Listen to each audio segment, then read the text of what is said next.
Il ne pouvait pas s'approcher. Qu'est-ce qui s'est passé après avec Sahsahoubi, le djinn? La première chose que j'ai faite, c'est que j'ai arrêté tout de suite d'utiliser la formule ou le code pour l'appeler, pour ne pas avoir de problème. Et j'ai surtout commencé à réciter les protections et mes invocations du matin et du soir. De toute façon, si je n'appelle pas Sahsahoubi avec le code ou la formule, il ne viendra pas. Tu nous as parlé du djinn Sahsahoubi et de 285 autres djinns que tu travaillais avec eux et qui te servaient. Les voyais-tu sous leur forme réelle? Non, non, pas du tout. Généralement, on ne pourrait pas voir les djinns sous leur forme réelle. Par contre, ils ont une capacité de prendre des formes différentes, comme les anges. Un grand chat, un grand chien, surtout de couleur noire ou roux, la forme d'un grand âne, un cheval, un chameau, un grand oiseau à l'apparence arrondie et terrifiante, c'est des formes généralement bizarres. Aussi, ils peuvent prendre la forme d'un humain, mais ils marchent sur quatre pattes ou plusieurs même. On ne peut donc voir le djinn sous sa forme réelle, sauf s'il prend une forme quelconque. Donc toi, d'après ton expérience, tu ne les as vus sous leur forme réelle.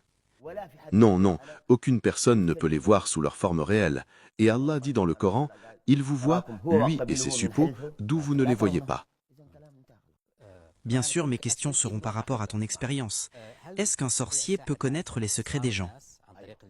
Oui, bien sûr, ça c'est facile pour un vrai sorcier comme j'étais avant. Comment, par exemple? Par exemple, je travaillais avec Sahsahoubi et lui parle directement avec le Qarin, le compagnon de chacun d'entre nous. Lorsqu'il parle avec ton Qarin, celui-ci lui transmet toutes les informations qu'il recherche. Moi donc, si je veux savoir quoi que ce soit sur une personne, je demandais Sahsahoubi avec mes 4 doigts. Je fais le code, Sahsahoubi demande le Qarin et me ramène toutes les informations. Le nom de ta mère, ton père, des événements récents ou anciens, de façon que quand je cite ces informations à la personne, il est choqué, jusqu'au point que cette personne pense que je connais l'invisible. Donc les sorciers ne peuvent pas savoir l'avenir. Pas du tout. Je jure par Allah que c'est les djinns qui peuvent leur donner des informations. Comme j'ai expliqué, moi j'utilisais la formule ou le code et Sahsahoubi me fait ce que je lui demande. Il ramène l'information, puis revient me la communiquer dans mon oreille gauche avec des fréquences que personne ne l'entende que moi. Mais si un djinn possède une personne et parle avec la langue de cette personne, tout le monde peut l'entendre autour de lui. Et on peut voir facilement que la voix de cette personne est différente, parce que le djinn qui parle a sa place. Mais le djinn qui ramène l'information au sorcier, il n'y a que le sorcier qui peut l'entendre.